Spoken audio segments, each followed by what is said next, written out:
आज हम इन तमाम टॉपिकों में से जो सबसे पहला टॉपिक है, मैंने कहा था कि टोटल मैं 4 वीडियो लेके आऊँगा। तो उसमें मैं ट्राई करूँगा कि एक वीडियो में बहुत सारे टॉपिक मैं कवर कर दूँ बहुत ही कम समय में। और तो इसके अंदर में जो पहला टॉपिक है भारतीय संविधान, उसको मैं यहाँ पर कवर करने वाला हूँ। ये जो आपको दिख रहा है सामने वाले, इसको मैं कवर करने वाला, फिर धीरे धीरे हम नीचे की तरफ यहाँ बढ़ते जाएंगे। तो देखो आप यहाँ पे जो है, अब जो भारतीय संविधान है ना, जो मैंने कहा था उससे 2 से 3 क्वेश्चन यहाँ बन जाते हैं। तो उसके लिए ना आपको कम से कम पहले थोड़ा बहुत आपको थ्योरी पढ़ना पड़ेगा, क्योंकि विदाउट थ्योरी फिर आपको समझ में नहीं आएगी कहानी और फिर आपसे बन नहीं पाएगी। तो मैं एक काम कर रहा हूँ, जो शुरुआत में ना मैं आपको थोड़ा थ्योरी बता देता हूँ, बहुत इंपॉर्टेंट, और नेक्स्ट में ना फिर इस थ्योरी के बाद ना जस्ट मैं आपको करीब करीब जितना क्वेश्चन हो सके जो मोस्ट इंपॉर्टेंट है उन सभी का ऑब्जेक्टिव में लगवा दूंगा, और उसी से क्वेश्चन यहाँ पर आती है। तो फटाफट हम आप पहले थ्योरी पे फटाफट पढ़ लेते हैं, उसके बाद ध्यान देते हैं। तो अब यहाँ पे है ना बहुत सारे ऐसे बच्चे हैं जिनको इंग्लिश हिंदी ये सब में दिक्कत है। तो अब है क्या कि मैं आपको पढ़ा तो रहा हूँ इंग्लिश हिंदी में ही, क्योंकि ज़्यादातर बच्चे हैं यहाँ पे हिंदी वाले ही होते हैं। लेकिन मैं ट्राई ये करूँगा कि आप लोगों को मैं पीडीएफ जो हूँ ना, इसी चीज़ का सेम पीडीएफ आप ये हिंदी में देख लो, और सेम पीडीएफ ना आप लोगों को इंग्लिश वाला पीडीएफ विथ ऑब्जेक्टिव मैं आपको टेलीग्राम पर सेंड कर दूंगा। आप जाके वहाँ से उसको डाउनलोड करके पढ़ सकते हो। हिंदी वाले हो तो हिंदी से देख लो, इंग्लिश वाले हो तो इंग्लिश से देख लो, ठीक है। आप देखो टेलीग्राम ग्रुप का लिंक नीचे दिया हुआ है, तो ये मत पूछना कि कैसे ज्वाइन करना है, कैसे क्या करना है, तो आप जाकर ज्वाइन वहाँ पर हो सकते हो। तो यहाँ पे हम ध्यान देते हैं सबसे पहली बात कि हम लोग को शुरुआत कहाँ से करनी है। तो हिंदी और इंग्लिश को लेकर दिक्कत नहीं होनी चाहिए, वही सेम टॉपिक हिंदी में भी इसी का सेम इंग्लिश है अवेलेबल। तो फटाफट मैं थ्योरी पढ़ता हूँ, उसके बाद मैं ध्यान देता हूँ नेक्स्ट। तो जब देश की अपनी आज़ादी हुई थी उस समय हुआ क्या था कि जो ब्रिटिश राज थे ना यहाँ से चले गए, और उन्होंने यहाँ पर डेमोक्रेसी अर्थात लोकतंत्र को छोड़ के उन्होंने गए थे। अब लोकतंत्र को चलाने के लिए कुछ कानून चाहिए, कुछ व्यवस्था चाहिए, कुछ विधि चाहिए। तो इसी के लिए अपने देश के अंदर में भारत का संविधान जो है लागू किया गया था। उसी से इम्पोर्टेंट जो है क्वेश्चन यहाँ पर आपके एग्जाम में पूछे जाते हैं, जो कि आपके भारत के जो इंडियन कॉन्स्टिट्यूशन है उससे क्वेश्चन जुड़े हुए रहते हैं। अधिवेशन होना स्टार्ट हो गया।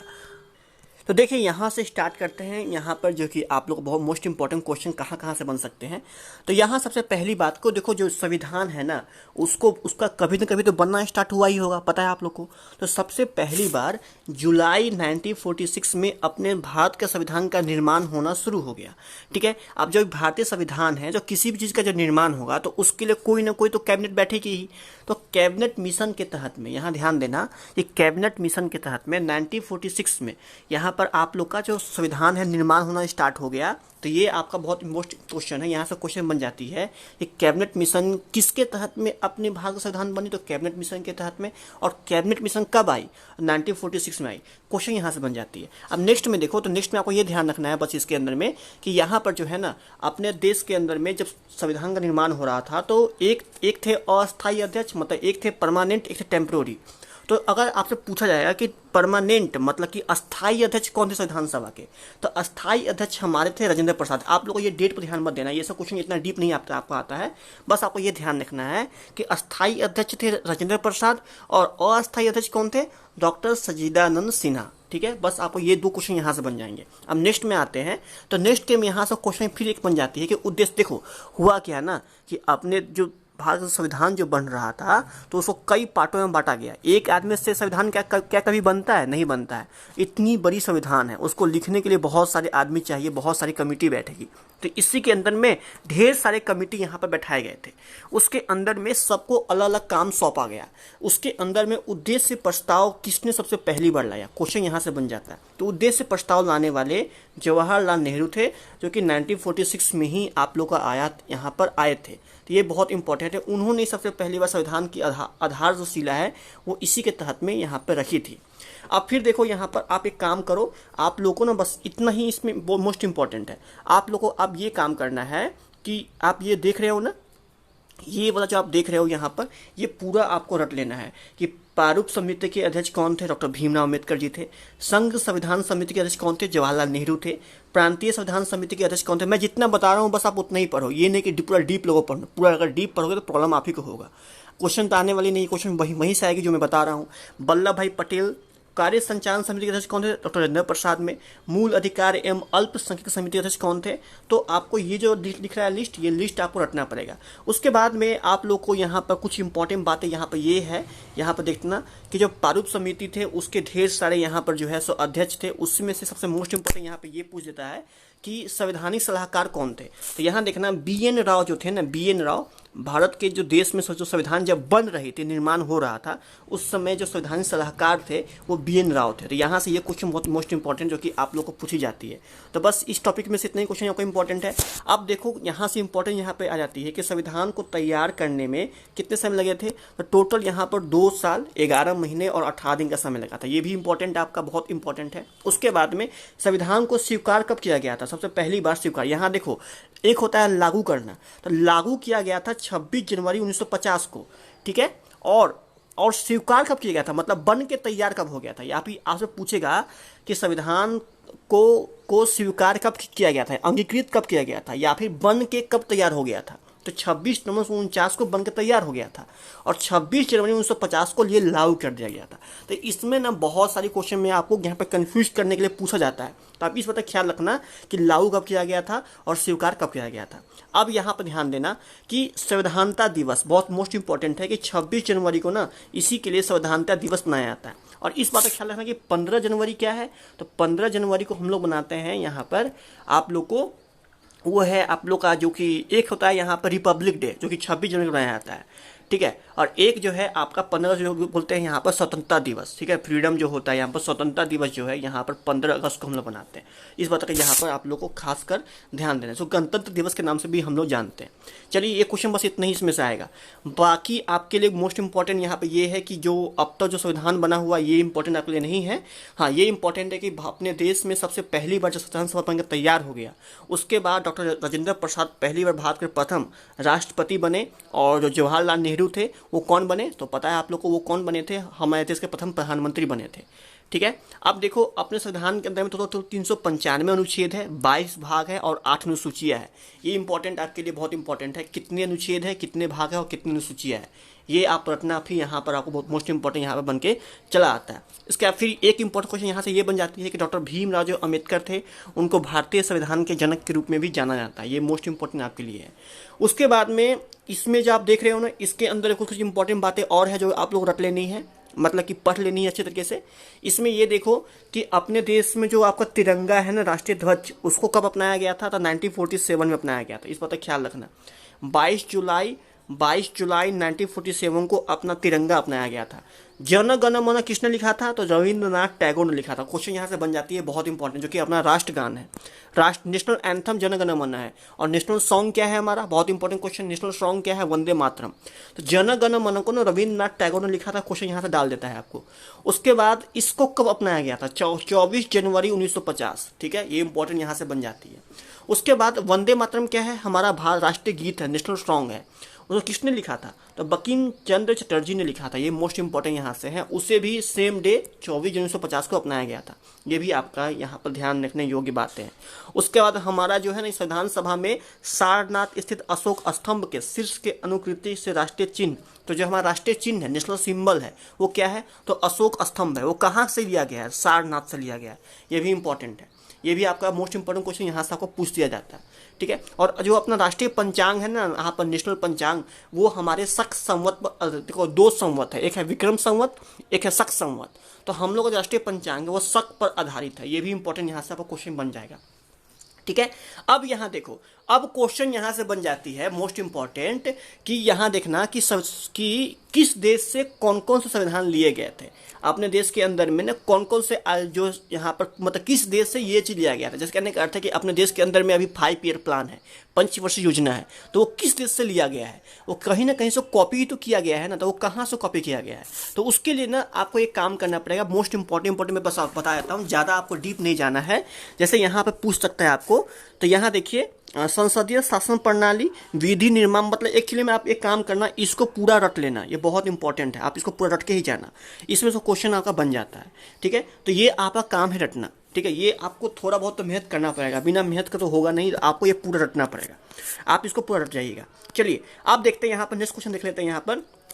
तो अब हम आते हैं कुछ इंपॉर्टेंट आर्टिकल्स पर, जो कि आर्टिकल्स भी आपको क्वेश्चन यहाँ पूछा जाता है, बहुत इंपॉर्टेंट है। तो मैं आर्टिकल्स का लेकर खैर मैं सोच रहा था एक अलग वीडियो, मतलब अलग टॉपिक में मैं बता दूं, लेकिन कुछ इंपॉर्टेंट आर्टिकल जो कि हमारे संविधान से जुड़ा हुआ है उसको भी आप लेके चलो। तो यहाँ देखो, यहाँ पर जो मूल अधिकार है, एक है मूल कर्तव्य, एक है ना हमारा मूल कर्तव्य और एक है मूल अधिकार, ये दोनों इंपॉर्टेंट है।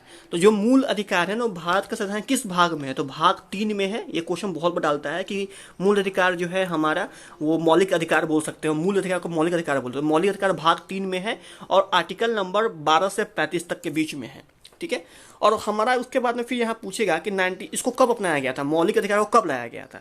तो 44वें संविधान के अमेंडेड 1978 ईस्वी द्वारा संपत्ति के मौलिक अधिकार को समाप्त कर अनुच्छेद 300 क में उसे भेज दिया गया था। ये भी इंपॉर्टेंट है। और अभी वर्तमान में जो मूल अधिकार है वो संख्या 6 है, ठीक है। तो ये भी आपका यहाँ पर मोस्ट इंपॉर्टेंट जो है, यहाँ पहले 7 था मूल अधिकार, अब यहाँ पर जो है सो यहाँ पर 6 बन चुका है, 1 कम हो चुका है। तो ये भी इंपॉर्टेंट आपका यहाँ पर है, ठीक है। उसके बाद में आपको ये जो है ये आर्टिकल्स में छोड़ दो, इसको जो है नहीं, मैं आर्टिकल्स बता दूंगा इंपॉर्टेंट, आप उससे आप इसको डिनोट कर लेना।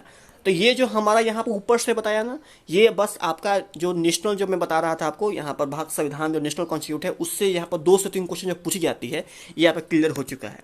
इतना बस पढ़ लोगे तो आपका 2 से 3 जो क्वेश्चन है जो मैं आपको बस बोल रहा था वो आप यहाँ पर क्लियर आपका बिल्कुल हो जाएगा, ठीक है। तो यहाँ पर है ना आपका भारतीय संविधान से जो 2 से 3 क्वेश्चन जो आती है, तो इतना याद करने के बाद में आपका यहाँ से क्लियर हो जाएगा। अब देखो कुछ कुछ और टॉपिक है जो इसी में जुड़ा हुआ है, जो आपको पढ़ के लेके चलना पड़ेगा, ठीक है। तो उसको भी आप लोग यहाँ पर क्लियर करते हुए चलो। जैसे कहने कि उपराष्ट्रपति क्या होते हैं, राष्ट्रपति क्या होते हैं, आपको यहाँ पर क्वेश्चन उसे डाल देती है, तो आप उसको ना लेके चलना, आपको चलना पड़ेगा। तो सबसे पहली बात आप ये जानो कि जो राष्ट्रपति होते हैं वो हमारे देश के प्रथम नागरिक होते हैं। ये बहुत इंपॉर्टेंट क्वेश्चन है कि जो राष्ट्रपति होते हैं वो क्या होते हैं, हमारे देश के जो पहले हैं वो प्रथम नागरिक होते हैं। प्रथम जो है प्रथम नागरिक यही होते हैं। ये इंपॉर्टेंट यहाँ से आपको बन के चलाएगा। उसके बाद में यहाँ पर आपको ये ध्यान रखना है कि जो राष्ट्रपति होते हैं उनका जो चुनावी कार्यकाल होता है वो 5 साल का होता है। पूछेगा कि राष्ट्रपति कार्यकाल कितने साल का होता है, 5 साल का होता है। काम करूँगा आर्टिकल याद कर लो, नहीं तो मैं इंपॉर्टेंट आर्टिकल वाले भी जो आएगी वीडियो उसमें मैं आपको क्लियर कर दूंगा। आपको ये बस ये ख्याल रखना है, ये वाला चीज़ है, या फिर ये ध्यान रखना, तो ये भी आप ध्यान में इसको रख सकते हो। उसका राष्ट्रपति ना और कुछ भी गलत करता है, कुछ भी कोई ऐसा चीज़ है जो कि राष्ट्रपति को चाहे तो वो अपने पद से हट नहीं रहा है, वो अपना कोई गलत काम कर रहे हैं, ठीक है, उनको हटाना है, तो उन पर किसके तहत कुछ लगाकर हम उसको हटा सकते हैं, तो महाभियोग लगाकर जो कि आर्टिकल नंबर 61 में है वो लगाकर उनको उनके पद से हटा सकते हैं, ठीक है। अब आपको इसमें कोई इंपॉर्टेंट नहीं है। हाँ, ये इंपॉर्टेंट यहाँ पे ये मोस्ट इंपॉर्टेंट है कि अपने जो देश के जो राष्ट्रपति है वो राष्ट्रपति के अंदर में राज्यपाल काम करते हैं। बहुत इंपॉर्टेंट है कि राष्ट्रपति के अंदर में राज्यपाल होते हैं। मुख्यमंत्री राष्ट्रपति के कंट्रोल में नहीं रहते हैं। मुख्यमंत्री अपने कंट्रोल वो होते हैं, मंत्री परिषद के कंट्रोल में होते हैं। लेकिन राज्यपाल जो है, गवर्नर जो हर राज्य में बैठा हुआ है, जैसे बिहार के राज्यपाल अभी कौन है, राजेंद्र विश्व अलंकर करके है यहाँ पर कोई, तो वो जो है राष्ट्रपति के सीधे कंट्रोल पे होता है। कुछ भी अगर होगा तो वो उनको नोटिस देंगे। इंपॉर्टेंट है। उसके बाद में राष्ट्रपति चाहे ना तो आपातकालीन व्यवस्था भी ला सकते हैं संबंधित। तो यहाँ पूछ सकता है कि राष्ट्रपति आपातकाल किस आर्टिकल में आता है, तो आर्टिकल नंबर 352 में आता है। तो ये भी उन्हीं के तहत में यहाँ पर जो है उनको कुछ शक्तियाँ मिली, आपातकालीन जो शक्तियाँ है वो इसी के अंदर में आती है। उसके बाद में राष्ट्रपति चाहे तो यहाँ पर जो है सो आपको एक होता है आपातकालीन राज्यों, एक होता है, देखो यहाँ पर जो है ना, यहाँ पर देखा, अगर किसी भी देश में बाहरी से, यहाँ देखना, अगर कोई जैसे चाइना है, चाइना हो गया या फिर पाकिस्तान हो गया, अगर अपने देश पर हमला करता है तो राष्ट्रपति चाहे तो आर्टिकल नंबर 352 के तहत में आपातकाल लागू कर सकते हैं। ये है किसी भी बाहरी देश के लिए। और एक आर्टिकल और होता है जो इम्पोर्टेंट आपको ध्यान में रख लेना है, वो आर्टिकल है कि जब भी राज्य के अंदर में कुछ ऐसा, जैसे कि बिहार राज्य में अभी हो गया, दंगा हो गया, बहुत ही ज़्यादा हाथ खराब है, जम्मू कश्मीर के अंदर में दंगा चल रहा है, तो किसी भी राज्य के अंदर में, स्टेट के अंदर में अगर उनको आपातकाल लगाना होगा तो आर्टिकल नंबर 356 के तहत में आता है, स्टेट के अंदर में आपातकाल लगाना, इमरजेंसी लगाना। उसके बाद में वित्तीय संकट, अगर कहीं पे पैसा वैसा कम गया, बहुत इकोनॉमिक एकदम डाउन हो चुका है, तो उस केस में ना आर्टिकल नंबर 360 के तहत में वित्तीय संकट भी इन्हीं के कंट्रोल में है। तो ये आपको यहाँ पर ये याद रखना पड़ेगा, जो मैं बता रहा हूँ बहुत इंपॉर्टेंट है। इसके बाद में ये कुछ इंपॉर्टेंट है, ये आप ध्यान में रख लेना। जैसे मैं आपको टिक लगा जाता हूँ कि डॉक्टर राजेंद्र प्रसाद कौन थे, 2 कार्यकाल रखने वाले एकमात्र पहले राष्ट्रपति, मतलब ऐसे राष्ट्रपति थे जो 2 कार्यकाल रखने वाले एकमात्र राष्ट्रपति थे, ये आपको ख्याल में रखना है। उसके बाद नीलम संजीवा रेड्डी कौन थे, पहली बार बिना किसी पार्टी के वो जो है राष्ट्रपति बने थे, वो किसी भी पार्टी के उनके पीछे हाथ नहीं था, ठीक है। ये भी आपको यहाँ पर बहुत इंपॉर्टेंट है, ये याद आपको दिलवाना है। उसके बाद में आपको एक बात और ख्याल रखना है कि जो राष्ट्रपति पद है ना, राष्ट्रपति, वो राष्ट्रपति को जो शपथ लेते हैं ना, उन लोग कौन दिवाता है? राष्ट्रपति का जो शपथ है वो सर्वोच्च न्यायालय के न्यायाधीश दिवाते हैं। ये भी इंपॉर्टेंट क्वेश्चन जो कि आपको यहाँ पर ध्यान रखना है। श्रीमती प्रतिभा पाटिल जो है सो अपने देश की पहली महिला राष्ट्रपति बनी है। अब देखो, राष्ट्रपति अगर काम न कर सके तो राष्ट्रपति के बदले में उपराष्ट्रपति आते हैं, इस बात का ख्याल रखो। राष्ट्रपति अगर मतलब राष्ट्रपति कभी अनुपस्थित है या फिर कुछ ऐसा चीज़ है जो कि काम नहीं कर सकते हैं, तो उनके बदले में उपराष्ट्रपति कुछ समय के लिए तत्काल रूप से काम कर सकते हैं। तो उपराष्ट्रपति क्या होते हैं? सबसे पहली बात, उपराष्ट्रपति जो राष्ट्रपति के बदले काम कर दे, और उस साथ ही साथ उपराष्ट्रपति के पद पर ना, अब जब राष्ट्रपति काम कर रहे हैं तो उपराष्ट्रपति कोई खाली तो बैठेगा नहीं, तो उस केस में ना उनके ऊपर एक और जिम्मेदारी उनको ऊपर दे दी जाती है, वो है राज्यसभा। तो पूछेगा कि राज्यसभा के सभापति कौन होते हैं? तो जो राज्यसभा है उसके सभापति कौन होते हैं? तो उपराष्ट्रपति खुद होते हैं। इस बात का भी यहाँ पर वो ख्याल रखना पड़ेगा। उपराष्ट्रपति के कितने समय तक काम करते हैं? तो मात्र 5 साल तक काम कर सकते हैं, और जब चाहे वो छोड़ भी सकते हैं, उनके ऊपर डिपेंड करता है, तो वो उनके ऊपर में है। तो यहाँ से आपका इंपॉर्टेंट जो है उपराष्ट्रपति के पास 2 ही क्वेश्चन यहाँ से बन पाते हैं। ठीक है, चलिए अब देखते हैं यहाँ से।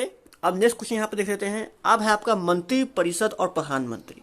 तो देखो हुआ क्या ना कि ये जो राष्ट्रपति है उनका काम क्या है? उनका काम है कि सबसे पहला अग्रणी व्यवस्था में जाकर वो काम धाम कर सके, लेकिन राज्य स्तर पर काम करने के लिए एक प्रधानमंत्री का भी पद बनाया गया है, जो कि हमारे नरेंद्र मोदी प्रधानमंत्री पद है। उनके अंदर में जितने भी मंत्री परिषद कंट्रोल, जैसे कहने का अर्थ है आपका मसाला विभाग, वन विभाग, उसके बाद शिक्षा विभाग, जितने भी आपके जो देश में चल रहे हैं, जो भी मंत्रालय चल रहे हैं, उन सभी का जो हेड है ना, वो प्रधानमंत्री होते हैं। प्रधानमंत्री क्या होते हैं? तो ढेर सारे मंत्री परिषद के जो हेड होते हैं वो प्रधानमंत्री में आते हैं। वो किस आर्टिकल में आता है? तो आर्टिकल नंबर 164 में। ये भी आपके लिए यहाँ इंपॉर्टेंट यहाँ पर आ जाते हैं।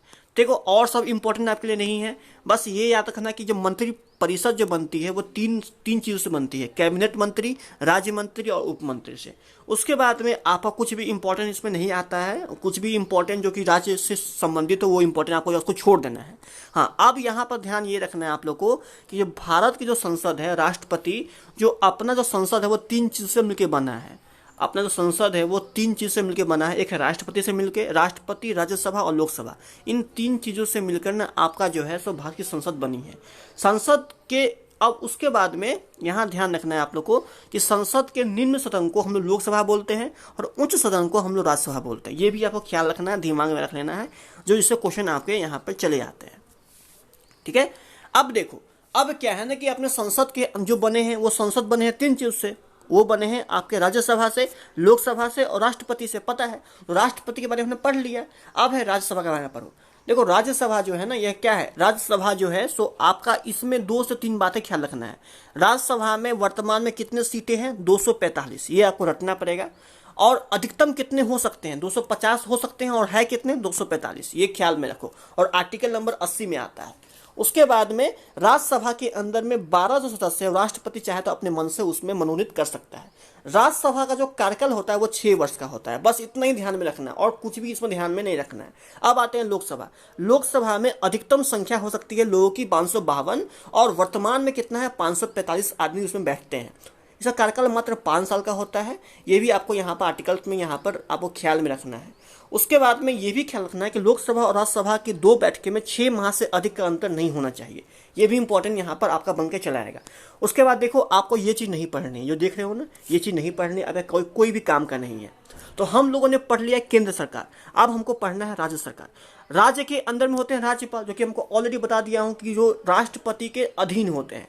इनको ना राष्ट्रपति ही करता है नियुक्ति। राज्यपाल की नियुक्ति कौन करते हैं? तो राष्ट्रपति करते हैं। सब क्वेश्चन पूछेगा कि राज्यपाल की नियुक्ति कौन करता है? तो राष्ट्रपति ही करते हैं, और इनका कार्यकाल सिर्फ 5 वर्षों का होता है। ये इंपॉर्टेंट आपका बहुत मोस्ट इंपॉर्टेंट है। ठीक है, उसके बाद में इसमें कुछ भी इंपॉर्टेंट यहाँ पे नहीं है। और फिर यहाँ इंपॉर्टेंट है मुख्यमंत्री। मुख्यमंत्री क्या होते हैं? ये भी जो बिल्कुल है मंत्री परिषद के जो हेड होते हैं वो मुख्यमंत्री होते हैं। ये विधानसभा में काम करते हैं, विधानसभा के ये नेता होते हैं। और भी कुछ इंपॉर्टेंट है इसमें, है नहीं बन पाता है। अब है यहाँ पर विधान परिषद। जैसे कहने का अर्थ है कि जैसे कि अब केंद्र लेवल पर होता है लोकसभा राज्यसभा, उसी तरह राज्य लेवल पर होता है विधान परिषद विधानसभा। तो यहाँ पर ये ख्याल रखना है जो विधान परिषद है वो एक अस्थायी सदन है। ठीक है, ये इंपॉर्टेंट है, मोस्ट इंपॉर्टेंट। कार्यकाल कितने साल का होता है? 6 साल का होता है। ये भी आपका क्वेश्चन यहाँ पर ध्यान में आपको रखने की योग्य बातें हैं। ठीक है, अब चलिए अब नेक्स्ट आता है विधानसभा। हम पढ़ लिया विधान परिषद पढ़ लिए, अब पढ़ते हैं विधानसभा। विधानसभा क्या होते हैं? राज्य के विधानमंडल के निम्न सदन होते हैं। विधान जो परिषद होते हैं, परिषद, वो होते हैं उच्च सदन, और ये होते हैं विधानसभा क्या होते हैं? निम्न सदन होते हैं। ये इंपॉर्टेंट आर्टिकल्स आपको माइंड में आपको रख लेना है, ठीक है। इसमें सीट कितनी होती है? 500 अधिकतम और न्यूनतम 60 हो सकती है। ये भी आपको ख्याल में रखना है, लेकिन उससे क्वेश्चन आपको आएगा नहीं। पंचायती राज छोड़ दो, नहीं आएगा एग्जाम में वो क्वेश्चन। बस ये आएगा कि हाँ कि 73 संविधान संशोधन के तहत में पंचायती राज को लाया गया था, और 74 संविधान संशोधन में नगर निगम को लाया गया था। ये इंपॉर्टेंट है, आप बस पढ़ लीजिए, बाकी सब आप छोड़ सकते हो। हाँ, ये भी इंपॉर्टेंट आप पढ़ सकते हो कि सबसे पहली बार पंडित जवाहरलाल नेहरू ने राजस्थान के नागौर में पहली बार पंचायती राज जो है पंचायत लाया था। ये भी इंपॉर्टेंट है। राजस्थान प्रथम राज्य है जहां पर पंचायती राज आया था। बस ये दो चीज़ें आपको इंपॉर्टेंट है। ये वाला जो चीज़ है आपको नहीं पढ़ना है, कोई काम का नहीं आपके नहीं है, इसको छोड़ सकते हैं, ठीक है। चलिए अब देखिए, अब है ना, अब मैं आपको ना एग्जाम के अंदर में कुछ कुछ चीज़ें ऐसी है जो आपसे बराबर पूछ सकती है। जैसे कहने का अर्थ यहाँ देखिए, पूछेगा कि राष्ट्रपति बनने के लिए न्यूनतम उम्र कितनी चाहिए, और उपराष्ट्रपति बनने की न्यूनतम उम्र कितनी चाहिए, अधिकतम उम्र कितनी चाहिए, मतलब कि कब वो रिटायर करेंगे, कब क्या होगा। तो राष्ट्रपति बनने के लिए न्यूनतम उम्र 35 वर्ष है, और अधिकतम उम्र कोई कुछ नहीं है। उपराष्ट्रपति बनने के लिए 35 वर्ष है, लोकसभा अध्यक्ष बनने के लिए 25 वर्ष। तो आपको सब ध्यान में नहीं रखना है, बस मैं बताता हूँ, टिक मारता हूँ, बस वो आपको रटना है। राष्ट्रपति रटो, उपराष्ट्रपति रटो आप, ठीक है। एक रटो मुख्य न्यायाधीश रटो, ठीक है। उसके बाद में फिर आप राज्यपाल रटो, मुख्यमंत्री रटो, बाकी सब छोड़ दो। बस ये 5 है ना, 5 आपको रट लेना है, बाकी सब आपको ध्यान में नहीं रखना है, ठीक है। उसके बाद में देखो, अपने संविधान के अंदर में कुछ कुछ अमेंडमेंट हुए थे, मतलब संशोधन हुए थे। ये भी आपको ख्याल में रखना है, ठीक है। जिसके अंदर मैं बता देता हूँ, मैं टिक मारा, सब इंपॉर्टेंट नहीं है, बस मुश्किल से 5 पढ़ना है। ये वाला रट लेना आप, मोस्ट इंपॉर्टेंट है। इसी को कहते हैं लघु संविधान, इसी को बोलते हैं। आर्टिकल नंबर 32 है, वो इसी के बारे में है। तो ये आपको रटना पड़ेगा। 42 रटो, आप 44 रटो, मोस्ट इंपॉर्टेंट है, ठीक है। उसके बाद में आप रटना, ये रट लो आप, ये भी रटो, ये भी रटो, मोस्ट इंपॉर्टेंट ये दोनों है। तो 42, 44, 52 और 61 रटो, ठीक। अब आते हैं, अब यहाँ पर देखो, आप कौन कौन आपको रटने की जरूरत पड़ेगी, यहाँ पर उसको देख लेते हैं, रुक जाइए। फिर आपको मैंने बताया था यहाँ पर 73, 72, जो यहाँ पर 73, 74 है, ये भी इंपॉर्टेंट है, आपको रटना पड़ेगा। उसके बाद में कुछ भी इंपॉर्टेंट बाकी छोड़ दो, कोई आपको कोई काम का है नहीं। तो देखो, बस इतना ही क्वेश्चन था जो आप लोगों को पढ़ना था। इस तरह से आपका पूरी तरह से इंडियन पॉलिटिक्स खत्म हो चुका है। मैंने सोचा कि सिर्फ आपको पढ़ा दूं भारतीय संविधान, लेकिन मेरे को भारतीय संविधान के अंदर में ना ये राष्ट्रपति, राज्यसभा, राज्यपाल, ये सब इसी का एक पार्ट है, उसी में से क्वेश्चन आपकी चली आती है, ठीक है। तो मैंने आपको यहाँ पर इंडियन पॉलिटिक्स पूरी खत्म कर दी। अब जो है ना, आप यहाँ पर ऑब्जेक्टिव क्वेश्चन बना लो। आपको ज़्यादा डीप नॉलेज की जरूरत, आपको हर एक टॉपिक पढ़ना है।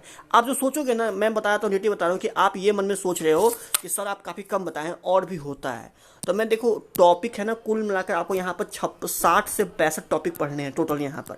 और आप सिर्फ एक ही टॉपिक, जिससे मुश्किल से 1 से 2 क्वेश्चन बनते हैं, उसी में फंस के रह जाओगे तो फिर प्रॉब्लम आप ही को होगा।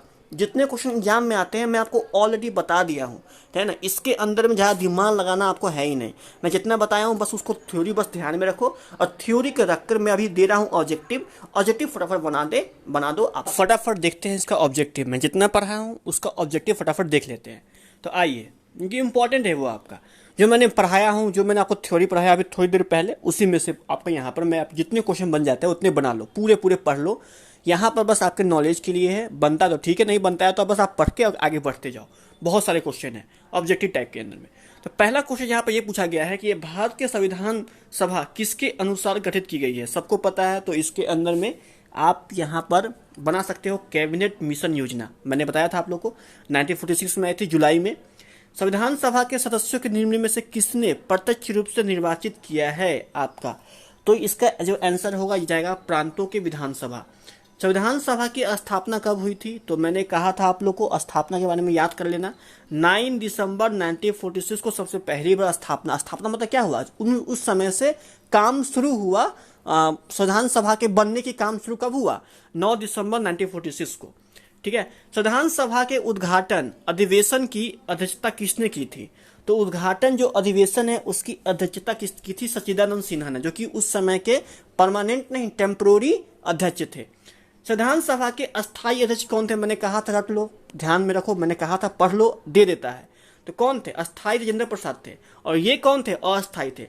इसके समिति के अध्यक्ष कौन थे, प्रारूप समिति के, तो डॉक्टर भीमराव जो अम्बेडकर है वो प्रारूप समिति के अध्यक्ष थे, आप लोगों को पता है।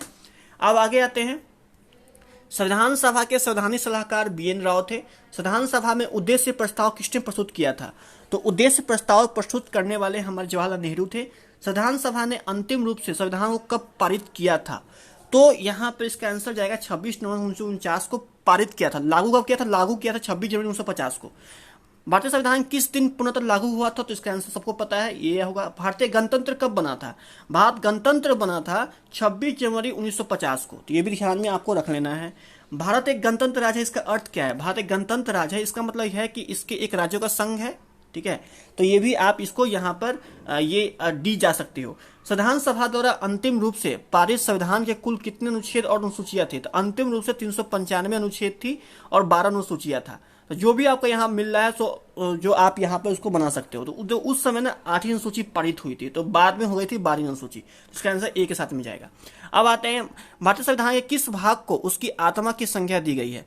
तो भारतीय संविधान के आप लोग को संवैधानिक उपचार के अधिकार को, जो कि आर्टिकल नंबर 32 में आता है, मैंने बताया था आप लोग को। किसने कहा था? डॉक्टर भीमराव अम्बेडकर ने इसे संविधान की आत्मा कहा था। भारतीय संविधान की कौन सी विशेषता इंग्लैंड से ली गई है? तो सबको पता है, मैंने कहा था पूरा लिस्ट रट लो ना, काम देता है आपको। संसदीय प्रणाली, वर्तमान में भारतीय संविधान में कुल कितनी अनुसूचियां है? 12 अनुसूचियां है और 395 अनुच्छेद है और 8, उसके बाद बाकी सब तो पता ही है आप लोग को। और उसके बाद भारतीय संघ में शामिल राज्य तथा संघ शासित क्षेत्रों का उल्लेख भारतीय संविधान की किस अनुसूची में है? देखिए यहाँ पर ना 12 टोटल आपको शेड्यूल है, मतलब 12 अनुसूचियां है। उस 12 अनुसूचियां में आपके लिए इंपॉर्टेंट नहीं है, लेकिन क्वेश्चन ना कभी कभी उसके अंदर से डाल देता है। तो आप लोगों को ना ये भी ध्यान में रखना कि 12 अनुसूची के अंदर में कौन कहाँ कैसे है। तो ये सब के सब आपको जो इम्पोर्टेंट है वो आपके ऑब्जेक्टिव में ही क्लियर हो जाएगा। ये नहीं कि हाँ थ्योरी पढ़ लिए, देखो थ्योरी में जो रहता है ना उससे ज़्यादा कहीं रहता है आपको ऑब्जेक्टिव में। तो आप जो है ना ऑब्जेक्टिव भी ध्यान में रखना है आप लोग को, ठीक है। तो 12 अनुसूची के अंदर में पहली में क्या है, दूसरी में क्या है, तीसरी में क्या है, सब इसी में आपका क्लियर यहाँ पर हो जाएगा। उसको क्वेश्चन यहाँ बन जाते हैं।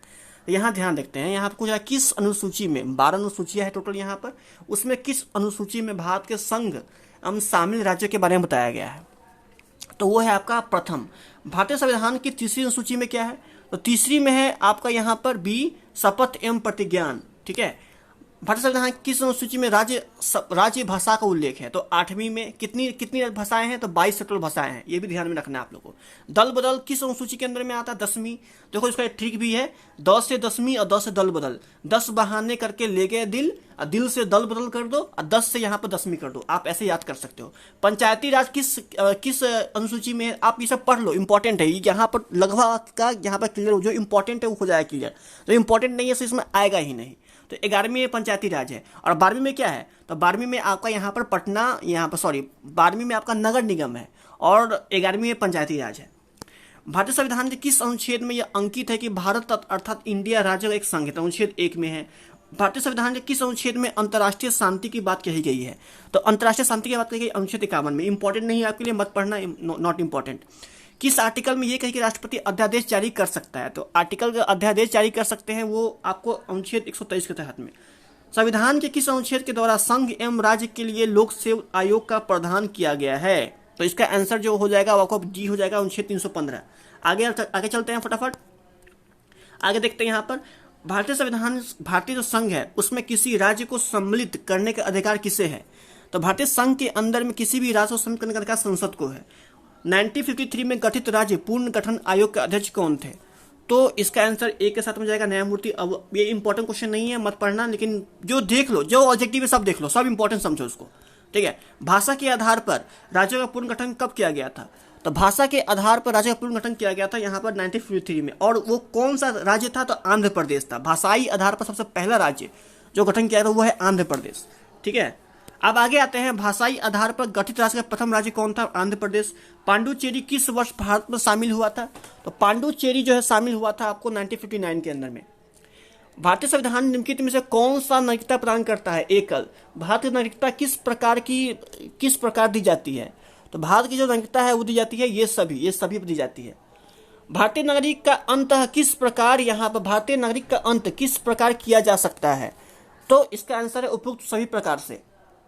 खैर पढ़ लेना पूरा। निम्नलिखित में से कौन सी शर्त भारत की नागरिकता प्राप्त करने के लिए नहीं है? तो यहाँ पर जाएगा, यहाँ पर संपत्ति स्वामित्व। संपत्ति है जिसका मतलब अब नागरिक यहाँ के नहीं हो, और भी कुछ चीजें देखी जाती है। वर्तमान में भारत में कितने राज्य है, कितने तो पता है आप सभी लोगों को, कितना पता है? 28 राज्य है और टोटल यहाँ पर 8 आपको क्या है, केंद्र शासित प्रदेश है। आगे चलते हैं। भारतीय संविधान के अंदर में नागरिक के मूल अधिकार का वर्णन क्या है? तो नागरिक के मूल अधिकार 12 से 35 तक है, मैंने आप लोगों को ऑलरेडी बता दिया था। वर्तमान में भारतीय नागरिक का कितने मूल अधिकार प्राप्त है? तो आप लोगों को 6 है, पहले 7 था, अब 6 हो चुका है। क्या हट गया है? संपत्ति का अधिकार हट गया है। मूल अधिकार के प्रवृत्ति कराने शक्ति किसे प्राप्त है? तो वो प्राप्त है, मूल अधिकार के बारे में दिया गया है, वो प्राप्त है उच्च एवं उच्च न्यायालय को। प्रेस की स्वतंत्रता किस आर्टिकल्स में आती है? तो प्रेस वाली जो चीजें हैं वो आपकी किस में आती है, सो पूछ रहा है, तो वो आती है यहाँ पर अनुच्छेद 19 के ए में। ठीक है, आगे आते हैं, फटाफट देख लेते हैं। संपत्ति के अधिकार को किस संविधान संशोधन के द्वारा अधिकार से हटा दिया गया है? तो 44 में, मैंने पढ़ लिखा 1978 को। वर्तमान में संपत्ति के अधिकार का एक प्रकार क्या है, एक प्रकार का यहाँ पर क्या बन जाता है? संपत्ति का अधिकार एक प्रकार का विधिक अधिकार है। ठीक है, किस अनुच्छेद के द्वारा 6 से लेकर 14 साल तक के बच्चों के लिए अधिकार मूल अधिकार माना जाता है? तो वो है यहाँ पर डी नंबर, आर्टिकल नंबर 21 का ए में। जितना इंपॉर्टेंट आर्टिकल सब इसी में आपका हो गया। अब आगे आते हैं, व्यक्तिगत स्वतंत्रता के लिए निम्नलिखित में से कौन सी याचिका दायर की जा सकती है? तो इसका आंसर जाएगा आपका यहाँ पर बी के साथ में, हेबियस कॉर्पस बंदी प्रत्यक्षीकरण। आगे आते हैं, मत देने का अधिकार होता है किसको? तो मत देने का जो अधिकार है वो किसको होता है? वो होता है राजनीतिक अधिकार। भारतीय संविधान के किस अनुच्छेद में राज्य के नीति निर्देशक उल्लेख किए गए हैं? तो वो है आपका यहाँ पर 45 का सी, अनुच्छेद 36 से 51। अब आगे आते हैं, संविधान के कल्याणकारी राज्य की अवधारणा किसमें निहित है? तो कल्याणकारी के जो राज्य की अवधारणा है वो निहित है नीति निर्देशक तत्व के अंदर में। नीति निर्देशक सिद्धांत क्या है? तो ये जो है आपका बी, वाद अयोग्य नहीं। आगे आते हैं, भारतीय नागरिक के लिए एक समान सिविल संहिता का उल्लेख किस अनुच्छेद में है, किस आर्टिकल में है? तो आर्टिकल नंबर डी में है, मतलब अनुच्छेद 44 के अंदर में है। भारत किस राज्य में समान नागरिक संहिता लागू है? समान नागरिक संहिता किस राज्य में आपको लागू है? तो लागू है गोवा में। राज्य के नीति निर्देशक सिद्धांत के अनुसार किस आयु तक निःशुल्क एवं अनिवार्य शिक्षा देने के योग्य आशा की जाती है? तो फ्री में शिक्षा पाइए 14 साल तक, उसके बाद फिर पैसा लगाइए। भारतीय संविधान के मूल अधिकारों का वर्णन किस अनुच्छेद में है? मूल अधिकार, मूल कर्तव्य के बारे में बताया गया, 51 क में है। संविधान के मूल कर्तव्य की प्रेरणा किस देश से ली गई है? मूल कर्तव्य कहाँ से लिया गया है, सो यहाँ पूछा जा रहा है। तो मूल कर्तव्य लिया गया है पूरी मतलब रूस से लिया गया है। ठीक है, आगे आते हैं। वर्तमान में संविधान के मूल कर्तव्य कुल संख्या कितनी है? तो सबको पता है यहाँ पर। तो इसके लिए आप यहाँ पर, भारत में कार्यपालिका का अध्यक्ष कौन होते हैं? तो कार्यपालिका का जो अध्यक्ष होते हैं वो होते हैं राष्ट्रपति, और उसके मंत्री परिषद कौन होते हैं? प्रधानमंत्री होते हैं मंत्री परिषद के। और न्यायपालिका कौन होते हैं? न्यायपालिका जो होते हैं वो होते हैं भारत के सर्वोच्च न्यायालय। भारतीय संघ की शक्ति किसमें निहित है? तो भारतीय जो संघ की शक्ति जो निहित है वो निहित है संसद में। राष्ट्रपति के निर्वाचक मंडल में शामिल कौन है? तो वो है हमारे निर्वाचक मंडल में शामिल है संसद के दोनों सदन, लोकसभा राज्यसभा। लोकसभा को बोलते हैं निम्न सदन और राज्यसभा को बोलते हैं उच्च सदन। राष्ट्रपति पद के चुनाव संबंधी विवाद किस में निर्दिष्ट किया जा सकते हैं? चुनाव संबंधी विवाद उच्चतम न्यायालय में। राष्ट्रपति पद के निर्वाचन हेतु कौन सी पद्धति अपनाई जाती है? निर्वाचन के लिए ये सभी अपनाई जाती है। भारतीय सेवा का सर्वोच्च सेनापति कौन है? तो राष्ट्रपति होते हैं, भारतीय सेवाओं के सर्वोच्च सेनापति होते हैं।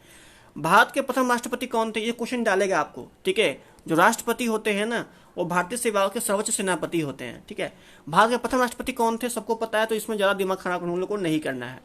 निर्विरोध चुने गए, यहाँ ध्यान में रखना कि पहली बार बिना कोई पार्टी के चुने गए जो है सो एकमात्र राष्ट्रपति कौन थे? तो आप लोग को मैं ऑलरेडी यहाँ पर बता दिया हूँ, तो इसको मैं ज़्यादा दिमाग खराब करने, मैंने तो ऑलरेडी पढ़ा रखा हूँ।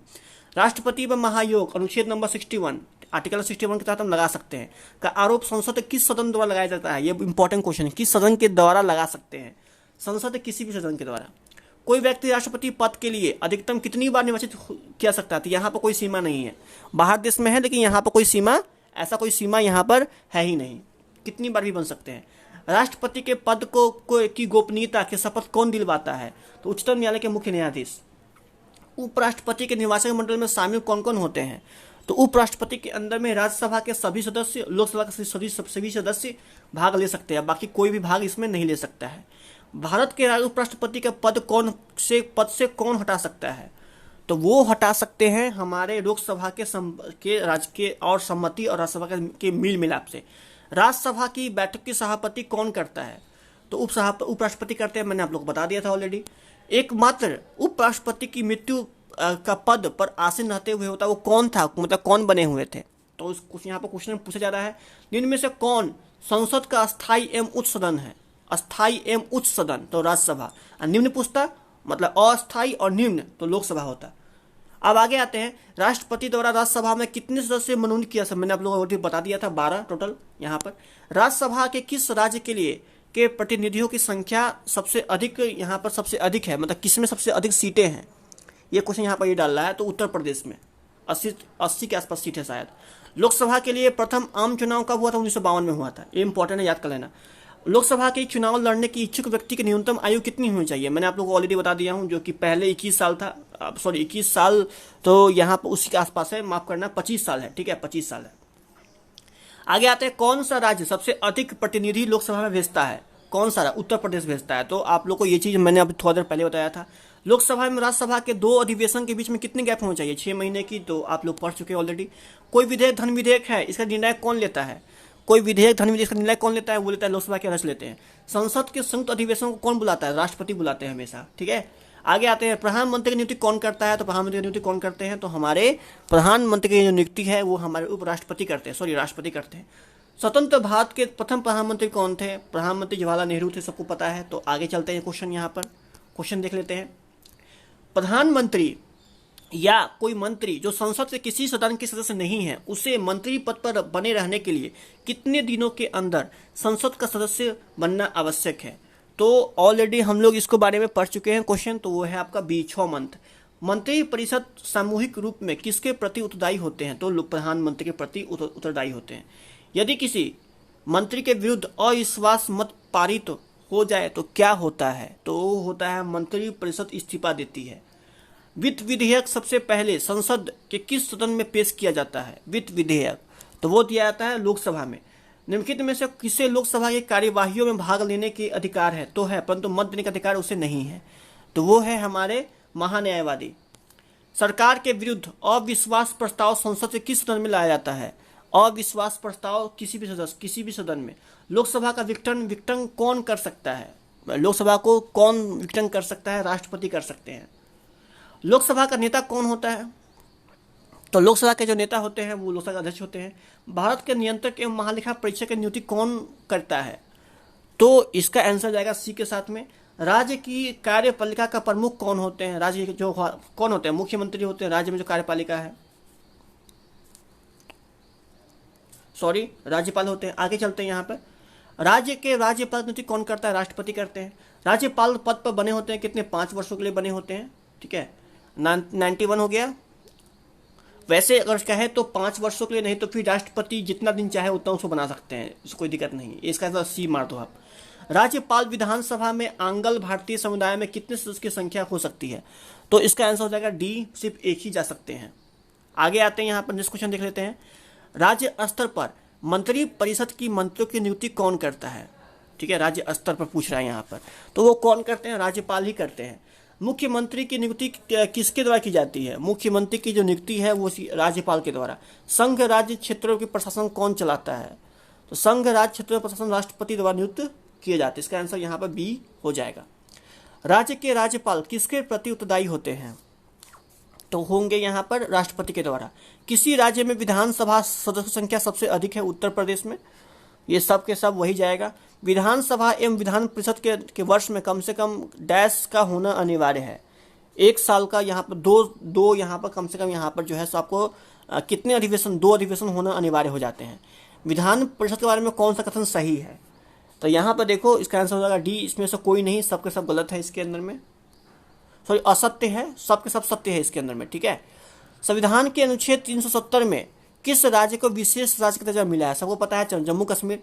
वर्तमान में भारत में कितने राज्यों में विधान परिषद कार्यरत अभी कर रहा है, तो इसका आंसर होगा डी नंबर 7 राज्यों में। राष्ट्रीय विकास परिषद की बैठक राज्य के प्रतिनिधित्व कौन करते हैं, तो 102 का जो आंसर होगा वो जाएगा ए के साथ में, मुख्यमंत्री करते हैं। राज्य के प्रथम विधि अधिकारी कौन होता है, तो महान्यायवादी होते हैं, ए नंबर जाएगा। भारत के सर्वोच्च न्यायालय में न्यायाधीश कुल कितनी है वर्तमान में, तो आंसर सी है 31। सर्वोच्च न्यायालय के मुख्य न्यायाधीश की नियुक्ति कौन करता है, सर्वोच्च न्यायालय के मुख्य न्यायाधीश की जो नियुक्ति है वो कौन करता है, यहाँ पूछा जा रहा है, तो राष्ट्रपति ही खुद करते हैं, ठीक है। भारत के सर्वोच्च न्यायालय के न्यायाधीश कितनी उम्र तक अपने पद पर बने रह सकते हैं? मैंने कहा था उम्र या पढ़ लेना, एग्जाम में डाल देता है, तो 65 वर्ष तक, ठीक है, 65 वर्ष तक। चलिए फटाफट खत्म करते हैं, बहुत कम ही है, बस एक पेज और बचा हुआ है इसके अंदर में। सर्वोच्च न्यायालय के मुख्य न्यायाधीश कौन है? ये छोड़ दो, कुछ उस समय का करंट अफेयर है, अभी कोई चंद्रचूड़ू है। आगे आते हैं, संविधान की व्याख्या करने की अंतिम अधिकार किसे प्राप्त है? तो इससे आप लोग बोल सकते हो यहाँ पर सर्वोच्च न्यायालय को। सर्वोच्च न्यायालय की पहली महिला न्यायाधीश कौन थी? तो ये क्वेश्चन बहुत बार डाल देता है, वो है फतिमा बीबी। निम्नलिखित में से किस राज्य में मुख्य न्यायाधीश ने राष्ट्रपति के रूप में काम किया है? तो इसका जो आंसर होगा वो जाएगा आपका ए के साथ में, जस्टिस। ये क्वेश्चन इंपॉर्टेंट नहीं है आपका। भारत में सर्वोच्च न्यायालय की स्थापना हुई थी, कब हुई थी? वो हुई थी भारत सरकार अधिनियम के तहत में 1935 द्वारा। सर्वोच्च न्यायालय के न्यायाधीशों की संख्या में वृद्धि करने की शक्ति किसके पास है? तो वो है संसद के पास। भारत में न्यायपालिका कितना है? न्यायपालिका जो है सो भारत में टोटल यहाँ पर जो है सो ए स्वतंत्र रूप से काम करते हैं। भारत में कुल कितने उच्च न्यायालय हैं टोटल अब तक? तो यहाँ पर है 24 उच्च न्यायालय हैं। उच्च न्यायालय के मुख्य न्यायाधीश की नियुक्ति कौन करता है? तो मैंने ऑलरेडी बता दिया हूँ, राष्ट्रपति करते हैं। आगे आते हैं यहाँ पर उच्च न्यायालय के न्यायाधीश की किस आयु तक अपना पद धारण कर सकते हैं? तो सी नंबर 62 साल। उच्च न्यायालय के मुख्य न्यायाधीश के अपना त्यागपत्र किसको देता है? तो अपना त्यागपत्र भी उसको देगा जो आदमी उस समय अवेलेबल, जो उसको भर्ती करता हो, राष्ट्रपति। इसका आंसर हो जाएगा। उच्च न्यायालय के मुख्य न्यायाधीश के पद पर नियुक्ति होने वाली पहली महिला कौन है उच्च न्यायालय के पद पर? तो इसका आंसर लीला सेठ हो जाएगा। निम्नलिखित में से किस उच्च न्यायालय की अधिकारिता सबसे अधिक क्षेत्रों पर है? तो इसका आंसर कौन सा हो जाएगा? तो इसका आंसर हम जाएंगे ए के साथ में, गुवाहाटी। ठीक है, चलिए नेक्स्ट पे आते हैं, क्वेश्चन खत्म ही है। भारत के संविधान के अंतर्गत कितने प्रकार की आपातकालीन व्यवस्था दी गई है? तो ऑलरेडी मैं आप लोगों को पढ़ा चुका हूँ ये चीज़ों के बारे में। सी नंबर 3 तरह की। संविधान के किस अनुच्छेद के तहत में राष्ट्रपति आपातकाल की घोषणा करता है? तो आप लोगों को पता होगा, इसके बारे में मैंने बताया भी था।